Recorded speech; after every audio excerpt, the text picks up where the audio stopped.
Anyways, Garth, I just want to say, every fucking time a new podcast comes out, I'm not kidding you, I fucking lock all myself down, I turn my phone off, I shut all my blinds, I do a big whack it down, and I just fucking put it on. I do. That's the best testament we could ever have. It is. Fucking Dino goes on a fucking nice, and they're getting longer, which is better. I just sit back, I fucking love it. Hey, who plays the guitar? Who does all the sticks? I knew that was you. I do. Like when the guitar sounds really like, yeah, that's me. Yeah. And when it sounds a little nicer, a little more talented, that's Sam. Okay. So I don't have the fine special jazz chords or anything. I knew you were the crunch dog.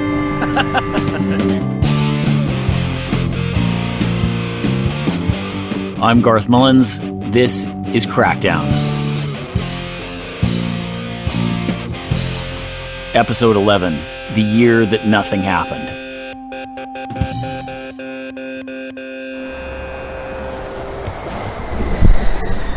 How you doing, buddy? Oh, good. I'm standing by the wrong door, Dean. I don't know what's wrong with me. I'm outside of Dean Wilson's place.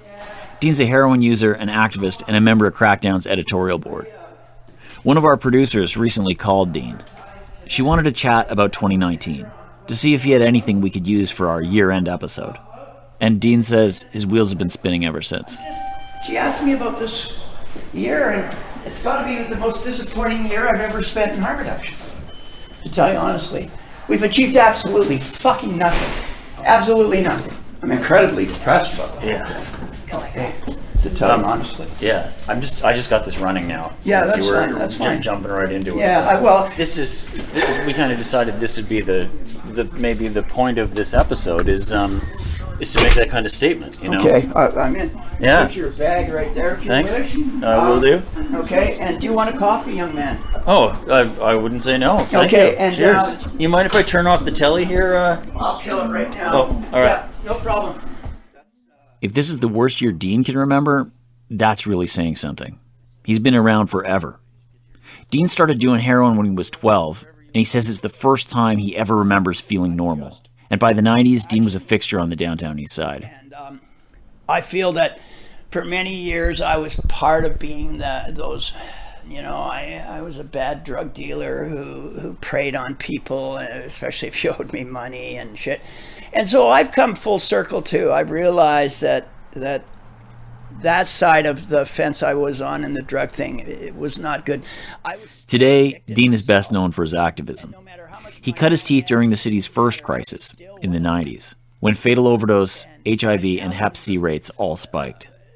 Dean has testified at a parliamentary standing committee where he told conservative MPs that Jesus Christ would support safe consumption sites if he were alive today. He and Van Du planted 1,000 crosses at Oppenheimer Park to make people pay attention to the ODs. And he says he was the first person to shoot up at Inside. Dean Wilson, elder statesman of the movement. Of the movement, and that's sort of like... Put that on your business card. Yeah.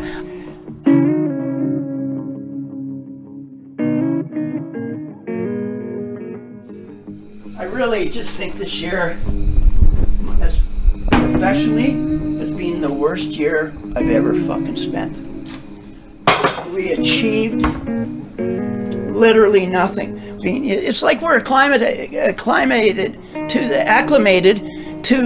the fact that people are going to die all the time. This is the way it is. This is now the new status quo. That's bullshit. They're preventable deaths. I feel like myself kind of acclimatizing almost. I know, and so do I. I've learned that, that there's sometimes no heroin around, so I have to use fentanyl, but I've learned how to use it. So you look down in your cooker and you see orange pebbles boiling up, and you're like, this is me accommodating the crisis. Exactly. This is the way it is. This is the new normal. I don't think that's acceptable. You've been doing this for 20 years? No, longer than that. 25 years, right? Yeah, 22 maybe. 22 years. And you haven't seen a year like this? Never. 2019 will be known to me as the year that nothing happened. The year that nothing happened. Dean's right. We haven't had a big win in a while. And 2019 does seem like a bit of a depressing blur. One politician proposed decriminalization. Another shot it down. Activists campaigned for safe supply. but nothing came from it. A national election came and went, and our nearly 14,000 dead was barely a footnote. All of this is starting to feel permanent. But in this bleak midwinter of the crisis, I need to hear something good. Maybe you do too. And so, for Crackdown, for the movement, and for me, I want to push back against this depressing blur. I want to go to the places where we have a little agency, and I want to put a mic up to them. So our producers and I set out to find 4 moments from the past year. 4 days where we survived, where we fought back. And maybe these stories can tell us something about where we are now, and what we need to do in 2020.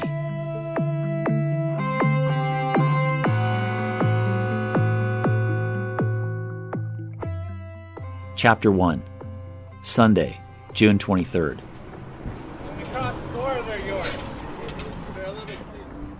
The rate of fatal overdoses is finally starting to fall in BC. Maybe even down a third from last year. And that's good, but it's not because the government has done anything exceptional. It's certainly not because the drug supply is any safer. People are still overdosing at least as much as ever around here, but we're getting better at keeping them alive. We've become a community of first responders. We carry Narcan, we stay ready, and we intervene when our friends and family stop breathing. Much of this work is done by people who've used drugs. Yeah, it's not really raining that much. Lovely day if you're a duck. Yeah. Fine West Coast weather. My name's Trey. I am the manager at Overdose Prevention Society, located at 58 East Hastings. Crackdown producer Alex DeBoer met Trey Helton behind the OPS near Hastings in Columbia. Trey's a pretty creative guy, an actor, a musician, and a visual artist. He points out a mural on the wall and he says, "I painted that." So this is Daffy Duck, and he's hammered. Probably got hammered down at the West pub at the end of the alleyway, and now he's looking for some quack because he's a duck. I get it. Yeah.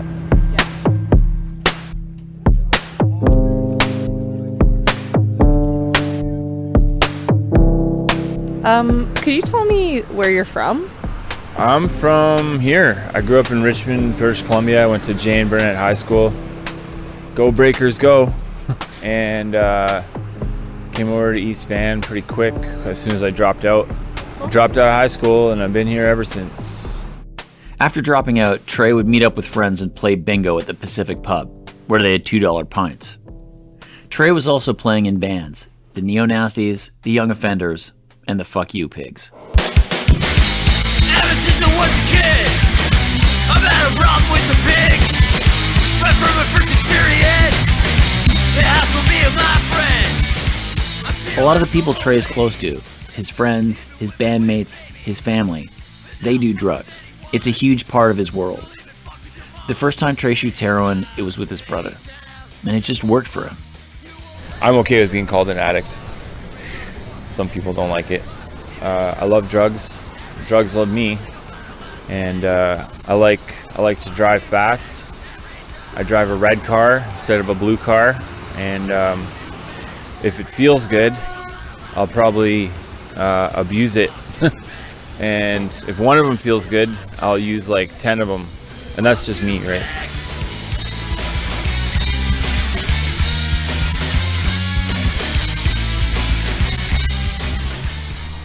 I stayed at the old Newfoundland shelter underneath the Stanley Hotel, and there was a very coveted position of janitorial work, and you could do dope there all night long. And the next morning, if you were lucky enough, you could grind staff to ask if you could get the very coveted cleaning position, bleaching the floors and everything for like $15. And you know, I was desperate to get on that schedule list to do that, because like I would have rather done that and like earned my money than having to go out and break into cars. But like everyone fought for that one position. Like it was constantly a scrap. And so, when he couldn't get the janitor gig, Trey would steal shit to avoid dope sickness. And this kind of thing got him locked up. He's also had near misses. Times when he overdosed and barely scraped through. And that's why he decided to kick. First he tried Suboxone, and then just weed. It really like helped a lot. like with taking the edge off. And then I started going to a 12-step fellowship. I'm not like advertising for them. I'm just telling like my story. Like I'm not trying to give them promo or anything. Started going to Narcotics Anonymous, and I was like, yeah, I'm smoking weed and drinking. And they were like, that's fine. You can still be here. This is a program of complete abstinence though. Like, but keep coming here. You're welcome to be here, right? So Trey takes her advice. He gives up weed and booze. The weed was making him paranoid and eat too much anyway. But NA had another request. Something that Trey found a lot harder. Stop hanging out with people who use drugs. At first, I submitted to everything that Narcotics Anonymous told me to do. I did everything they said. I stayed away from people who are using. I stayed away from places where people used. I got new friends. I got a support network. I got a private men's group that I formulated. Eventually, like after I got a year clean, I was like, man, like this whole recovery thing, like it's good and stuff, but like I don't want to live in fear anymore. Like drugs are everywhere. Temptation is everywhere. Like I want to go to punk rock shows. I want to like, I don't care if my friends are using, like I understand, like I'm not going to like live my life running from everything.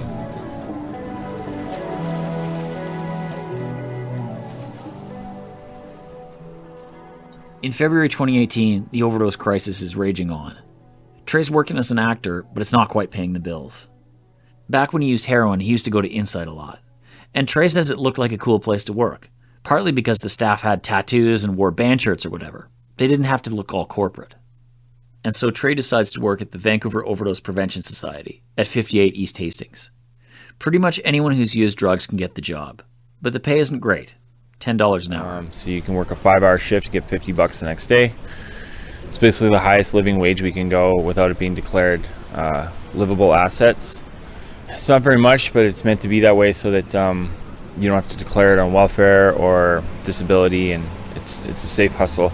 It's better than stealing bicycles, going through dumpsters, stealing electrical wire from a house, copper wire from a house. It's just an alternative. It's a safe alternative. So Trey gets to work. The most important part of the job is keeping an eye on people. If they start to nod, he looks closer. Have they stopped breathing? Are they turning blue? Like lots of people in the life, Trey is good at this. Researchers, including Crackdown science advisor Ryan McNeil, have evaluated these kind of places. And they've found that peers, that's us, are better at connecting with drug users than healthcare professionals are. Drug user run sites are especially useful if you're a woman, if you have a disability, if you have trouble injecting, or if you use stimulants. Last year, a team of researchers led by Mary Claire Kennedy surveyed 72 OPS workers who use drugs. Some of those workers told them that these kind of jobs provide, quote, more meaningful and rewarding workforce inclusion than what's typically available. Although some noted they're still paid a lot less than non-drug users who do the exact same work. But for Trey, this entry-level position was a stepping stone to become site manager, which meant he'd be getting paid a living wage. I'm only supposed to be here 4 days a week, but it's a lot more than that. And it doesn't feel like I'm really blessed because this job doesn't feel like a job to me. Like we are in an overdose crisis, and the primary purpose here is to make sure that we prevent people from dying using toxic illicit street drugs. But if my job really feels like I'm just hanging out with my friends all day. So yeah, I'm really, really fortunate to have this job. I love my job. Yeah, totally. So, I mean, yeah. It must take a lot of willpower to work at the OPS and like be around people using drugs all the time though. Like, do you ever find it challenging, or do you feel tempted? Oh yeah, for sure. Yeah, especially when I watch like my friends or family members shoot dope. Like, fuck yeah. Oh yeah, I can watch anyone else shoot dope, but when it's like someone I care about and I watch like the needle flag, I'm like, fuck. Oh my God, I want to get high. But it's been so long now that like I know it's not a healthy option for me anymore, right? Like it's only a moment.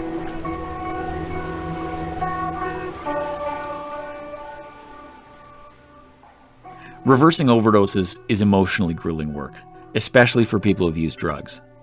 Because you're not working with strangers. Often you know the person. And Trey's been there. It was June 23rd, 2019. Right here. Right where we're standing in the alleyway.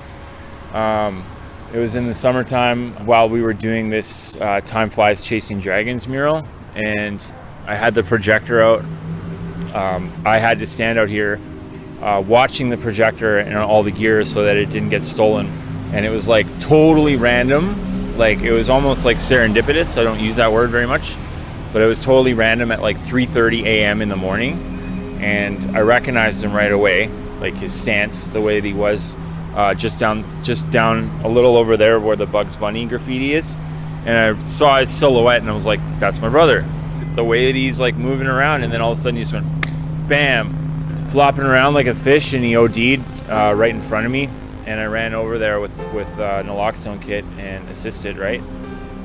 Were you working, or you just happened to be hanging I was out? just happened to be here. Like I would never really be in this alleyway at 3 a.m. But when he OD'd, I was so mad at him, and I walked over to him, and I was screaming at him in anger, and I actually took a picture of him. I took a picture of him while he was OD'd in the ground, so when I resuscitated him, I could be like, look at you, what a fucking asshole you are. This is what I had to do because you died in front of me. And I showed him the picture, which was trying to be like, I don't know what I was thinking. You just go through crazy things when you're like dealing, like emotionally stressed out or pissed off, right? Trey says this kind of work can get to you. It makes it harder to stay away from drugs, and he knows that's a risk. But the way he sees it, it's not supposed to be easy, because what he's doing, and what we're all doing, is fighting a war.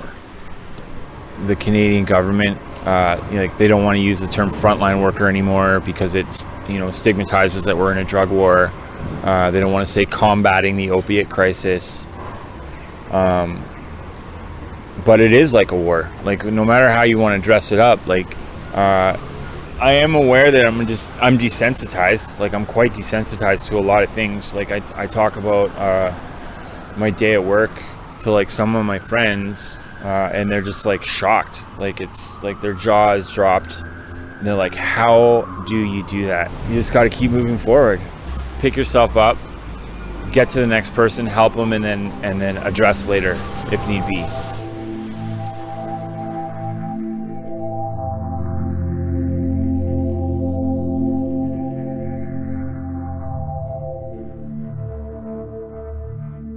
Nothing about this crisis is sustainable. Nothing about it should feel normal or okay. The people who work in overdose prevention are burnt out and underpaid. We gotta fix that. Workers need real support for dealing with all this heavy shit. But they also need decent pay, benefits, vacation time, and the rest. The jobs need to be unionized. And we can't stop there, because Narcan is an intervention in what could be the last couple of heartbeats of someone's life. We need to stop the ODs from happening in the first place. We need something bold and new. That great leap forward like the safe injection site was 20 years ago. We need safe supply. Tell me about batteries while I check the levels. Batteries, we need good ones. You need lithium-ion ones. I need a car battery to hook up to this thing with some jumper cables or something, eh? Chapter 2, Monday, November the 4th. That's your phone going there, eh? I'm standing near a stairwell on the downtown east side with one of my oldest friends, Jeff Loudon. 25 years ago, Jeff lived in the rooming house across from me in Ottawa. One day, I traded him a case of beer for an old black and white TV. Then we decided to drink the beer and watch TV together.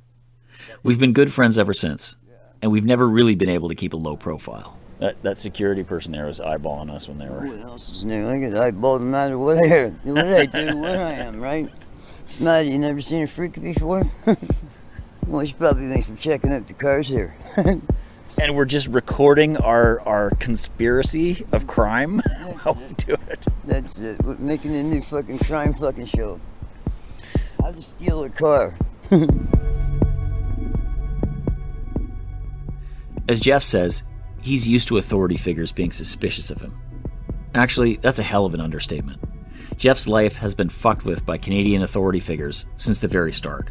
When he was just 8 months old, the government snatched Jeff and his siblings from their mom on the Curve Lake First Nation. They fostered them out to white families as part of the official colonial policy we now call the 60s scoop. Jeff's life has also been full of harassment by cops and prison stints, and he spent years negotiating with doctors, trying to find a safe, legal way to avoid dope sickness and pain. My body's a jigsaw puzzle. Like I've been on morphine for like 15 years. And after you start doing a few hundred mils of morphine and it's not doing shit, you know, you ask for alternatives, and they don't really have the alternatives. So Jeff and I got creative. We used to do fentanyl before civilians even knew what that was. Jeff would buy fentanyl patches off the street, still new and in their packaging. And like everything else, we didn't always use as directed. Well, you put them down, take them up, chop them up a bit, stick some lemon juice in, or vitamin C, and off you go. And it did a hell of a lot more for me than the morphine. So since then, I've been trying to get it, and they keep saying, no, no, no. Over the years, Jeff and I kept trying to get on methadone, morphine, or whatever doctors would give us. When that didn't work, we'd use heroin. Or in a pinch, T's and R's, Talwin and Ritalin. That's the poor man's speedball with a flash of gasoline taste in the mouth before the drugs hit. By 2014, Jeff was on enough methadone and morphine to hold him. But it didn't last long. The government swapped out his methadone for methadose. That cough syrup crap. Yeah, so you got the cherry garbage. That didn't do anything for me. So I just started getting more morphine. And that was back in 2015 when it was sort of like there was a big moral panic about people on pills, on oxys or on prescription, anything really. And so all over North America, they were cutting people off. And so you got cut off then too. Yeah. You know, that was the fastest crash and burn I've ever gone through. Yeah, I mean, I took a photo of your script because I was so shocked to see this, this steep taper from hundreds of mils of morphine to nothing in like 2 weeks, right? Yeah. Yeah. Oh, and I was supposed to go get some exercise and go swimming. Jeff did not go swimming. Today, doctors call people like Jeff treatment refractory. That's when first and second line treatments just don't work out. The word refractory means stubborn or unmanageable. Jeff would probably wear that as a badge of honor, but I think it's a pretty fucked up way to think about somebody who's had their meds cut off. Still, that label is why nurses approached Jeff back in September. They wanted to tell him about something called fentanyl-assisted treatment. Yeah, the nurses mentioned that they were thinking about trying it as an alternative to the street drugs. And 2 different nurses said they would put the patch in and get me on it. And what was that like when they told you? Do you believe it was going to happen? No. No, not at all. It's like anything down here. You hear all kinds of stories. Not many of them work. But they fucked me around for like 3.5 weeks. Oh, do this, we need blood tests, we need piss. And then, to Jeff's surprise, they say it's all sorted out. Show up on Monday, and we'll give you some fentanyl. Are you told you have to be somewhere at some time, or you just drop by whenever, or? Well, I was there at 9 as soon as they opened the door. Stick them on, you know? I've been waiting too long. And so they put one on each arm and one on 2 on your patches. chest. Yeah. 4 patches, right? The 300s and the 50. So they just stuck them all over the place. I don't know. Looked kind of funny. Jeff pulls up his sleeve. The patches are covered up with what looks like saran wrap. It turns out this stuff is a transparent film called Tegaderm. The nurses have scribbled a signature and a date on it in what looks like Sharpie. Jeff could get kicked out of the program if he messes with it. So I don't get out of it. That's the bottom line. And so if you could fuck with it, what are they worried about you doing? They're worried about me fucking with it because lots of people scrape them off and fix them. Yeah. Everybody's used to shooting fentanyl, and this is they want to give it to you through your skin, and they put this thing on it so you can't really tamper with it and shoot it. Like, is it going to work if you can't shoot it? It's like muscling it, basically. You know, it's the same thing. It works, but it just takes it's a little bit different fucking ride. And it lasts longer in the muscle, too. Different ride, like less of a rush? Well, you won't get a rush from patches to start with, right? That would be good.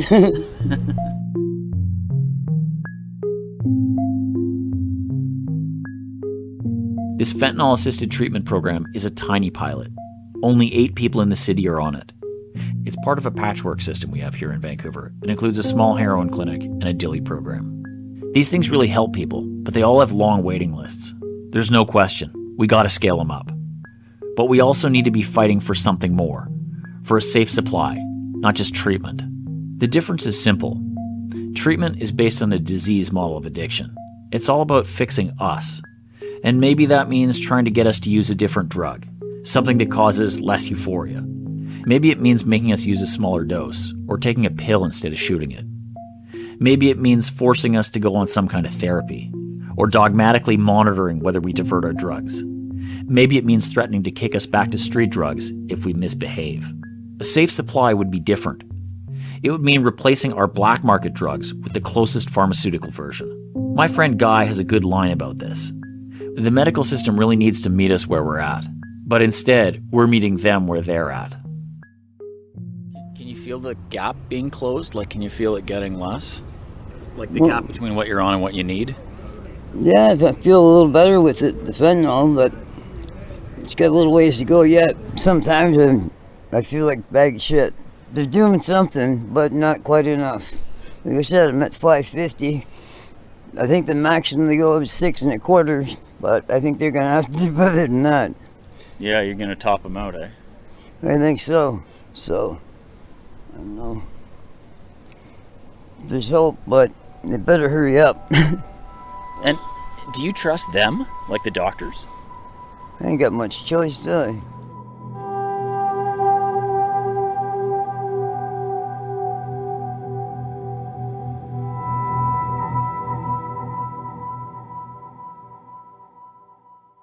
Jeff has all the reasons in the world to be skeptical of the program. Any program, really. But I can tell that he's hopeful, and that means a lot to me. It's been a long time since I've seen him like that. So, like, imagine that you get to this place of, like, no more dope sickness. Like, you don't got to go score. It holds you. Then, right. And then what do you do? Like, what do you do with your day, or what happens with your life after that? Get back to having a life, fucking not having to fucking grind up money continuously. Well, I've been getting into mischief for a long time. I can't go back to work, so I don't know. Maybe pottery or something. No. No. I don't know. I'll figure something out. You're making radio with us. Yeah. So there's hope.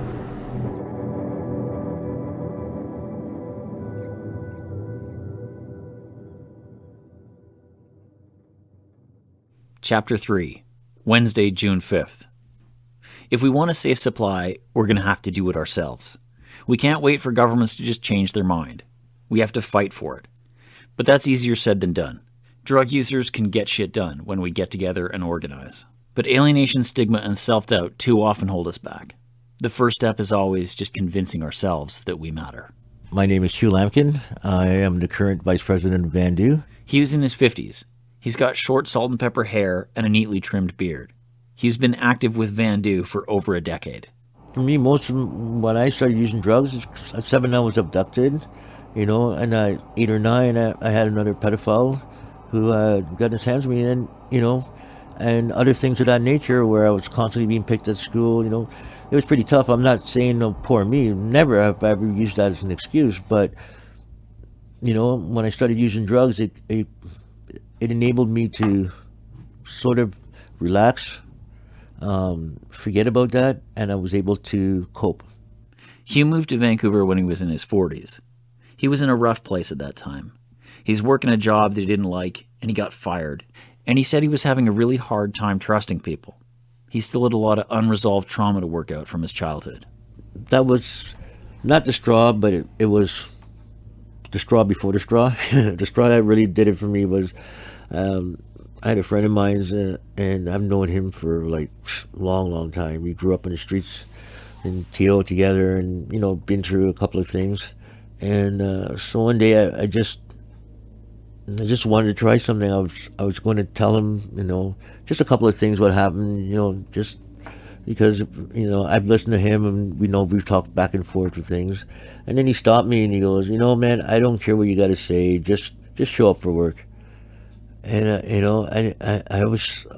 I couldn't say anything. I was just blown away that he would say that to me, and that really hurt me. That was the straw that did me in. And after that, I just, screw this, I'm out of here.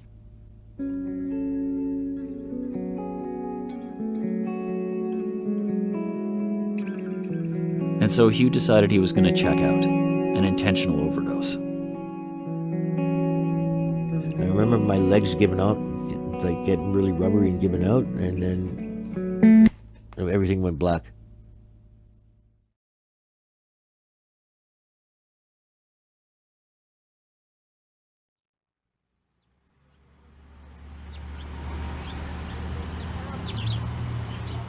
Next thing I heard was these damn birds chirping outside my window. And I was lying there and I could hear the birds, and I'm going, it's impossible. And I remember opening my eyes and just lying there, and it was like they were getting louder and louder, and more birds were coming. And I remember lying there and going, okay, I'm up, shut the hell up, stop singing, stop chirping, leave me alone. And as I said that, they stopped. Right?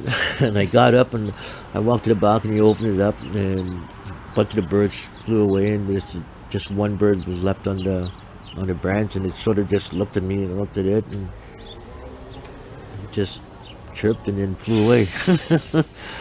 After the suicide attempt, Hugh doesn't know what to do. He's survived, but now what? Nothing's really changed, so he just kind of continues with normal life. I don't know, I was just wandering around. I didn't do anything, and I was just walking along Hastings, and I figured it was a nice day. I'm just going to walk and just walk. And as I was walking, I came upon Vandu. I didn't know it was Vandu at the time. There was a bunch of people outside, and they looked interesting to me, my sort of people, and I came in to find out what the place was about. He was curious about what actually happens here, and so he walks in and approaches the woman sitting behind the reception desk. And she told me the name, and I sarcastically said, oh, so you guys sit around and talk about different drugs, which is good? And she looked at me and said, no. I said, oh, okay. And then she explained what the place was about, and I, oh, well, that sounds kind of interesting. And so Hugh starts going to Vandu meetings. One is held by a group called the Western Aboriginal Harm Reduction Society, or WARS. Hugh's not Aboriginal, he's black, but non-Indigenous people can attend these meetings as supporters. WARS does this thing called Where I'm From, where members of the group go around and tell their story. Hugh's asked if he wants to share, and he says, why not?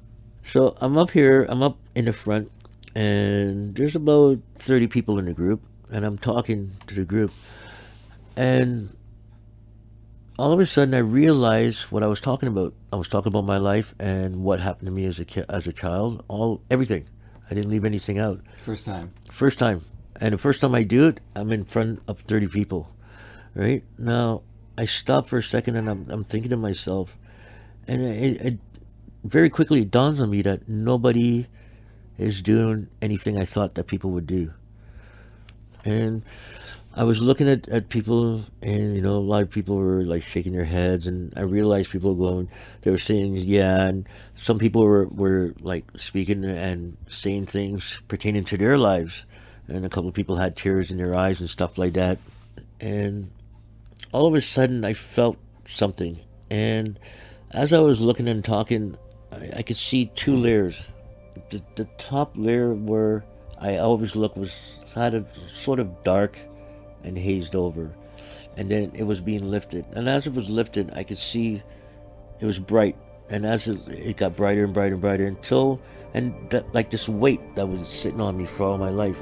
I felt light as a feather.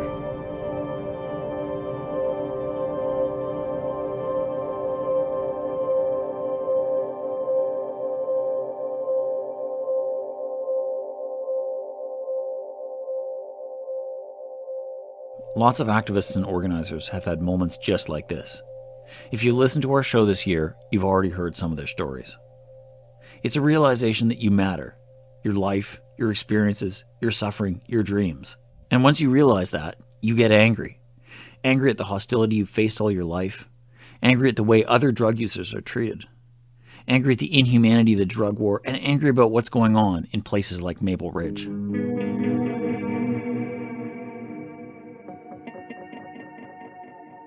Maple Ridge is just an hour's drive from the downtown east side.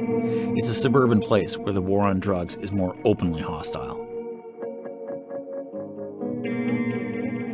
The problems in Maple Ridge with drug addiction, crime, mental illness, and homeless encampments continues to drain city resources, anger ordinary residents, and reveal the widening divide between a municipal and provincial government.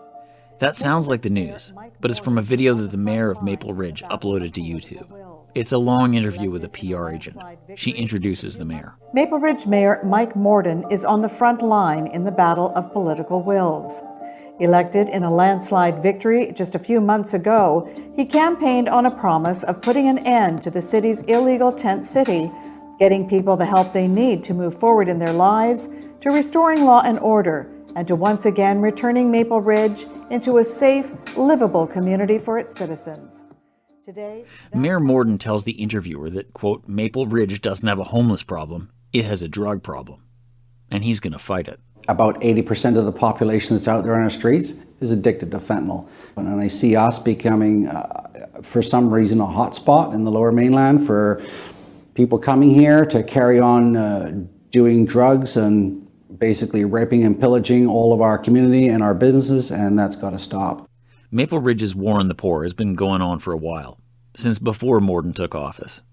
A few years ago, the city closed down a homeless camp and stuck people into an abandoned mattress store.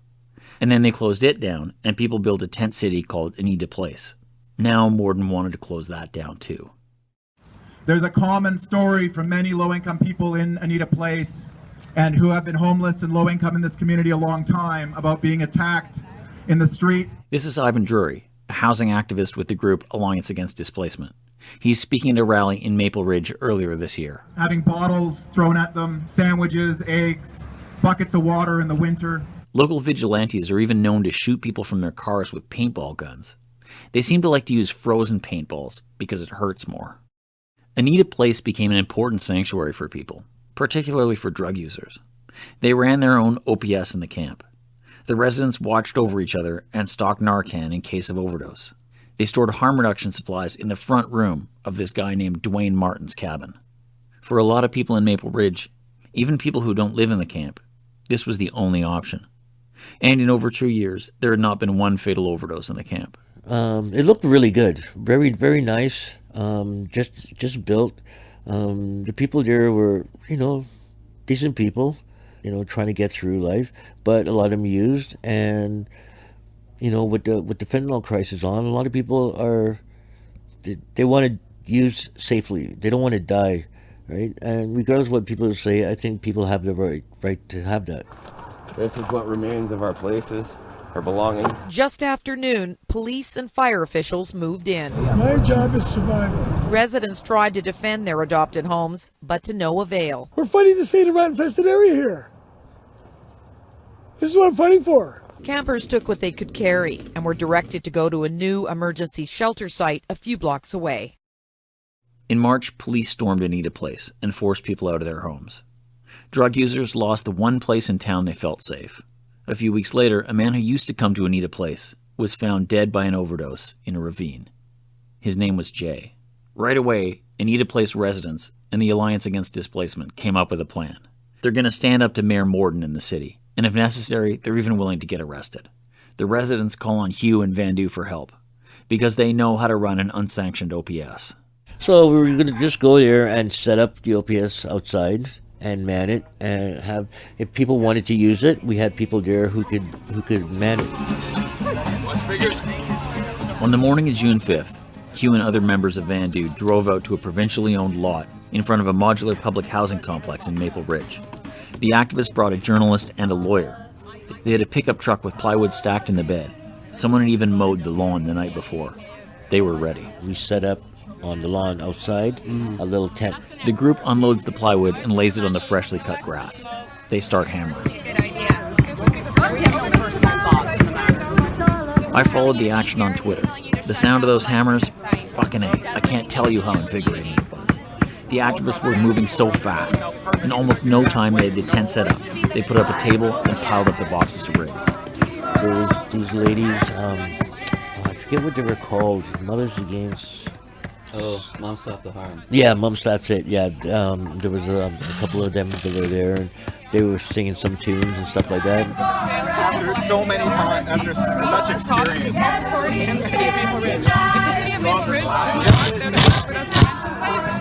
So we were planning on doing that all day. Some people had made cakes, some treats and sweets. Put this chair in there, I was helping to man the tent. So when people came in, I would help them, give them some education around using if they asked for it, and just to make sure that they're safe and to get them things that they needed and to clean up afterwards they were finished, and just to help out basically. Oh, we're organized. This was organized. Well done, quite frankly. I don't see organized. Thank you. We are organized here. Then, less than an hour into the action, the cops show up and they surround the tent. I'm just going to get you to back up. You're interfering with our investigation right now. I'm just going to get you to investigation by talking to somebody while you're pressing. They were telling us they were going to arrest us, and all this kind of stuff, and we're breaking bylaw codes and yada yada yada. You guys just show up all of a sudden and start building this? Call the province. Get the property owners' direction before you take this down and threaten people's lives. Two guys come in to use the OPS, walking right past the cops. One flips them the bird on the way out. So then they taped off the road so people couldn't drive by and see what was going on. Yeah, that's really protecting the community.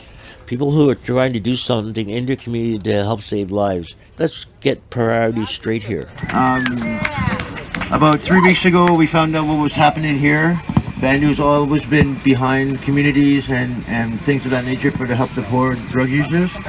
And so our board decided to donate $4,400 to the cause here for you guys and your OPS site. And if you ever need anything, you give us a call here at Vancouver, and we'll come up and give you guys your hand.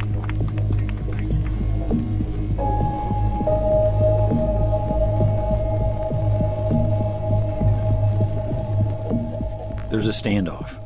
The cops say that activists are trespassing, and they threaten to take away the tent and all the harm reduction supplies. It's a tough call, but activists decide to pack up so they can keep their supplies and fight another day. It's not a happy ending. For most people, there's still nowhere safe to use drugs in Maple Ridge. But I'm still inspired by what activists did. If you're a drug user, it's incredibly audacious to stand up for yourself. To go risk arrest to make the point, my life is worth something. And for their part, the residents and activists tell us they'll be back in 2020 to try again.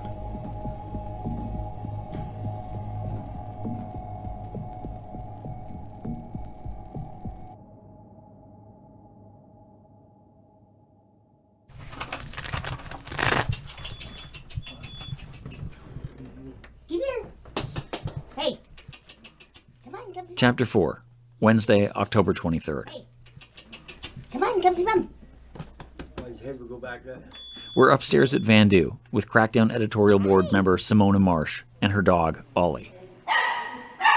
He's a little brown pug with black face. He's a smart little bastard sometimes. No, he's a really good dog. He's well maintained and, he's my little guy. Hi, I'm Simona, the secretary of Vandu. I take minutes during the meetings we have. If somebody gets a letter, I type it up, secretarial duties. I've known Simona for about 5 years. Today she's wearing a biker jacket, but most days I see her, her style is all about Hello Kitty. When we told her we wanted to make an episode about 2019, she tells us it was a pretty good year.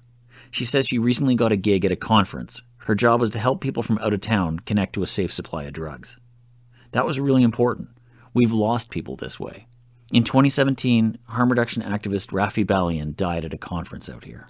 Really started implementing the Ethical Substance Use Navigator this year. And we talk about serious issues like decriminalizing, how we're going to stop all these people from dying from fentanyl overdose.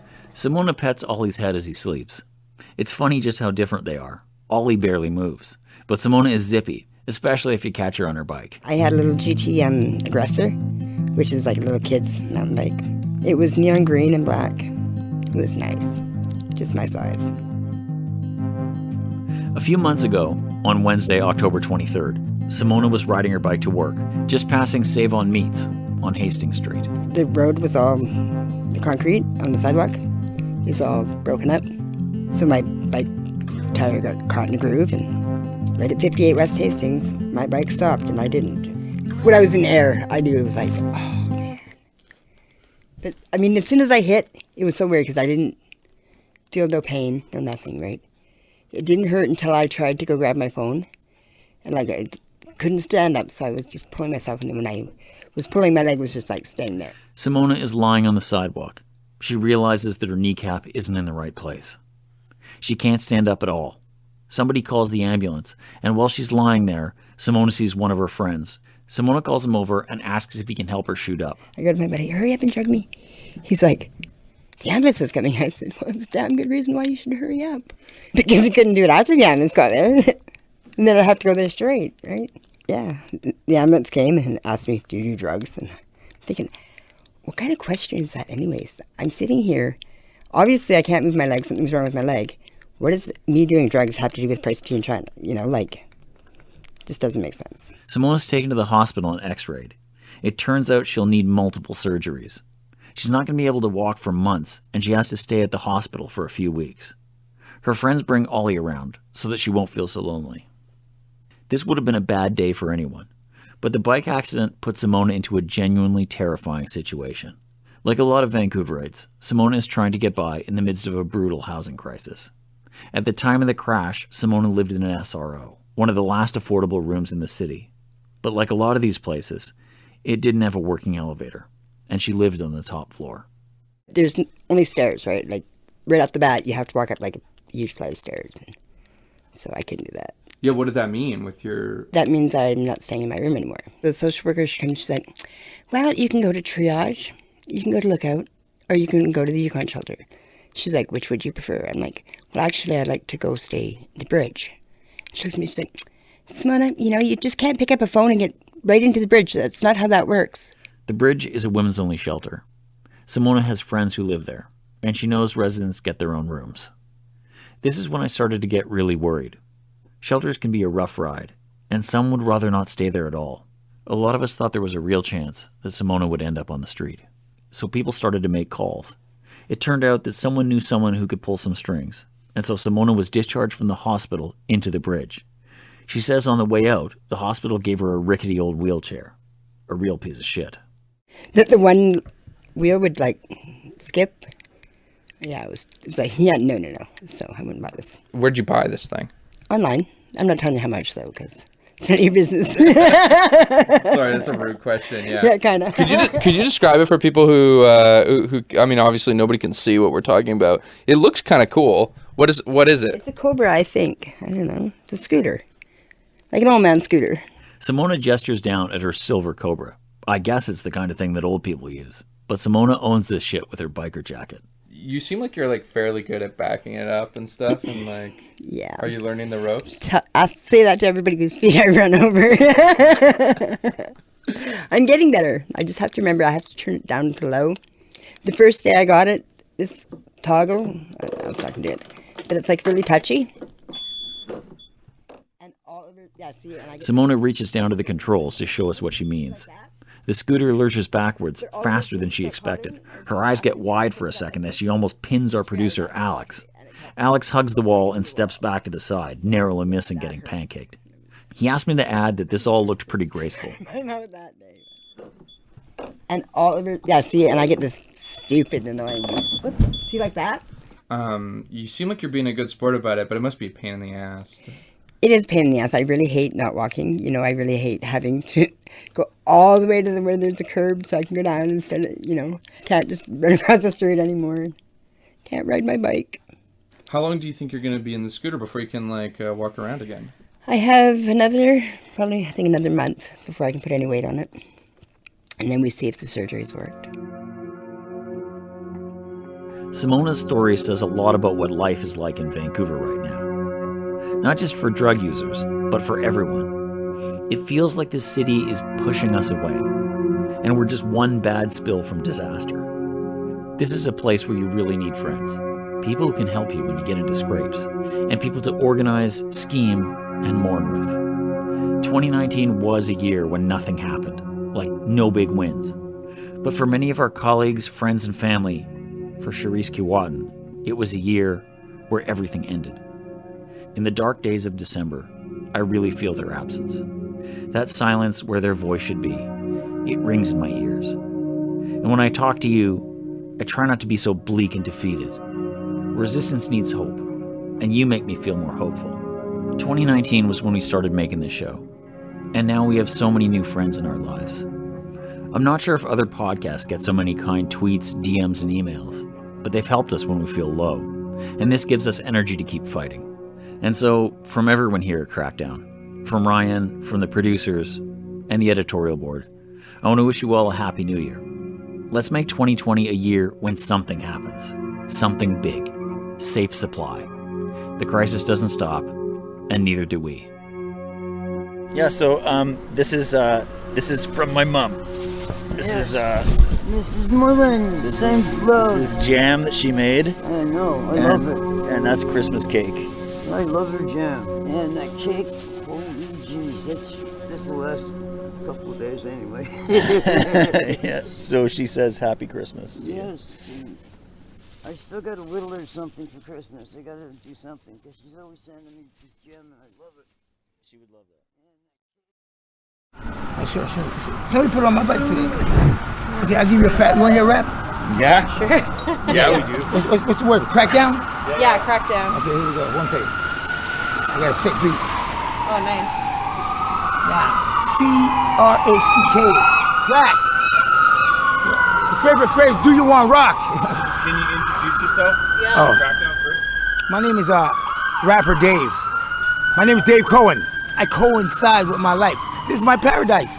I got here with a paradise roll. Now, I crack down like this. Oh. Every now and then, I'll be your best friend. I won't pay no foe. And it's not all about the money. That don't go. It's about Crackdown is produced on the territories of the Musqueam, Squamish, and Tsleil-Waututh nations. You can support us at patreon.com/crackdownpod. Thank you this month to Nathan Crompton, Ivan Drury, Andrea Wu, Samara Mayer, and Andrew Ibsens. Crackdown is an official take-home naloxone site. We've trained over 150 people on Narcan in this year alone. This episode discusses suicide. If you're struggling with thoughts of suicide or know someone who is, you can reach out for help at crisisservicescanada.ca. Our editorial board is Simona Marsh, Shelda Castor, Greg Fess, Jeff Loudon, Dean Wilson, Dave Murray, Al Fowler, Laura Shaver, and Charisse Kiwatin. R.I.P. Charisse. Crackdown senior producer is Sam Fenn. Our producers are Alexander Kim, Lisa Hale, Polly Legier, and this month, Alex DeBoer. Our science advisor is Ryan McNeil. He just started a new gig at Yale. Good luck, Ryan. I'm Garth Mullins, host, writer, and executive producer. You can follow me on Twitter at Garth Mullins. Original score written and produced by Sam Fenn, Jacob Dryden, Kai Paulson, James Ash, and me. Our theme song was written by me and Sam, with accompaniment from Dave Jens and Ben Appenheimer. We make this podcast with funds from the Canadian Institutes of Health Research and the Social Sciences and Humanities Research Council of Canada, and with the support of our Patreon supporters. Follow us on Twitter at CrackdownPod. Our website is crackdownpod.com. New episodes drop on the last Wednesday of every month. Be safe and keep six. I got no pride, no sloth, no greed, and no envy. Those are evil type of sins that we're getting, see. But I love to accept, and that's all about the love inside my heart. Off at the top, I will not stop. I run non-fiction, and that's the truth. Thank you. That was really good. Thank you. You have been listening to a Sided Media production. CIDED. Find out more at sidedmedia.ca.